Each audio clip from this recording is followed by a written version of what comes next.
Class 11th chemistry chapter 2 का हमने part 1 पढ़ लिया था, इलेक्ट्रॉन और प्रोटॉन की खोज। अब हम पार्ट 2 में न्यूट्रॉन की खोज पढ़ेंगे। ठीक है, न्यूट्रॉन की खोज बेरिलियम तत्व पर अल्फा कणों की बमबारी करने पर। किस तत्व पर? तो बेरिलियम तत्व पर। किस कण की बमबारी करने पर? अल्फा कणों की बमबारी करने पर एक किरण निकलती है। ये किरण अति सूक्ष्म उदासीन कणों से बनी होती है। ये किरण अति सूक्ष्म उदासीन कणों से बनी होती है, जिसका द्रव्यमान लगभग हाइड्रोजन के द्रव्यमान के बराबर होता है। इस सूक्ष्म कण को न्यूट्रॉन कहते हैं। इस सूक्ष्म कण को क्या कहते हैं? तो न्यूट्रॉन कहते हैं। इसे N1 से लिखते हैं। यह भी परमाणु का एक अस्थायी मूल कण है। देख लेते हैं 4Be9 + 2He4 रिएक्शन देखते हैं 6C12 + O0N1 हो जाएगा। ठीक है, अब है रदरफोर्ड का परमाणु मॉडल। ठीक है, रदरफोर्ड का परमाणु मॉडल क्या कहता है?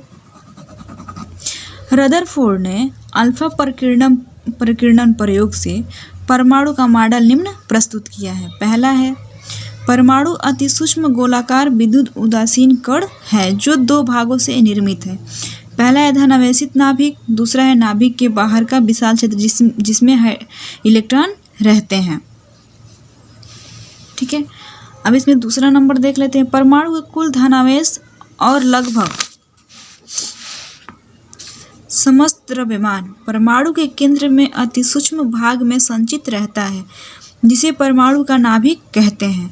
नाभिक की त्रिज्या 10⁻13 सेंटीमीटर से 10⁻12 और परमाणु की त्रिज्या 10⁻8 सेंटीमीटर कोटि की होती है।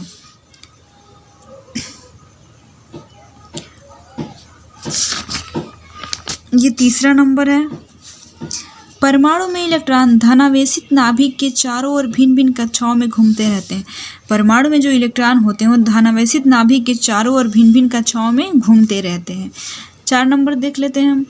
परमाणु में इलेक्ट्रॉनों की संख्या नाभिक पर उपस्थित धनावेश की यूनिटों की संख्या के बराबर होता है। 5वां है, इलेक्ट्रॉन पर धनावेशित नाभिक आकर्षण बल आरोपित करता है, परंतु इलेक्ट्रॉन नाभिक में नहीं गिरता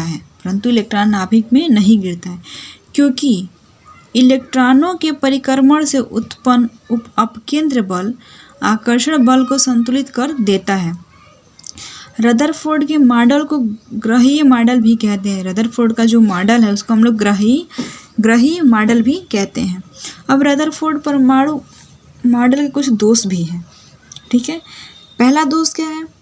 इलेक्ट्रॉन नाभिक के चारों ओर घूमता है तो अपनी ऊर्जा विद्युत चुंबकीय तरंगों के रूप में लगातार उत्सर्जित करेगा, जिससे उसकी कक्षा की त्रिज्या लगातार छोटी होती जाए और अंत में नाभिक में गिर जाएगा तथा परमाणु का अस्तित्व खत्म हो जाएगा। परंतु ऐसा नहीं होता है, इसको रदरफोर्ड स्पष्ट नहीं कर सके। ठीक है, ऐसा नहीं होता है। दूसरा उनका दोष क्या है? नाभिक के चारों ओर घूमता हुआ इलेक्ट्रॉन अपनी ऊर्जा लगातार उत्सर्जित करता है तो उसका स्पेक्ट्रम संतत होना चाहिए, परंतु स्पेक्ट्रम रैखिक आता है। रदरफोर्ड इस रैखिक स्पेक्ट्रम की व्याख्या नहीं कर सके। बोर का परमाणु मॉडल क्या होता है ये देख लेते हैं। रदरफोर्ड द्वारा प्रस्तुत नाभिकीय मॉडल के दोष को प्लैंक के क्वांटम सिद्धांत के सहायता से बोर ने दूर कर दिया। बोर द्वारा प्रस्तुत परमाणु मॉडल निम्नलिखित हैं।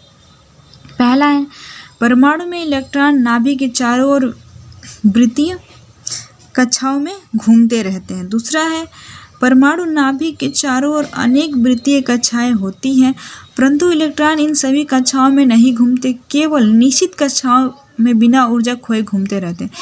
परमाणु नाभिक के चारों ओर बहुत सी कक्षाएं होती हैं, परंतु जो इलेक्ट्रॉन होता है वो सभी कक्षाओं में नहीं घूमता है, केवल वो उसका जो कक्षा निश्चित होता है उसी कक्षाओं में वो अपनी बिना ऊर्जा को खोए वो घूमता रहता है। तीसरा है, इलेक्ट्रॉन केवल उन्हीं कक्षाओं में घूमते हैं जिनका कोणीय संवेग h/2 पाई का पूर्ण गुणज होता है। कोणीय संवेग m भी r equal to n into h/2 जहाँ m इजकल टू इलेक्ट्रॉन का द्रव्यमान होता है, v इजकल टू इलेक्ट्रॉन का वेग होता है, r इजकल टू कक्षा की त्रिज्या होती है, n इजकल टू कोषों की संख्या होती है, h इजकल टू प्लैंक नियतांक होता है। 4 नंबर है, इलेक्ट्रॉन अस्थायी कक्षाओं में बिना ऊर्जा का उत्सर्जन किए घूमते हैं।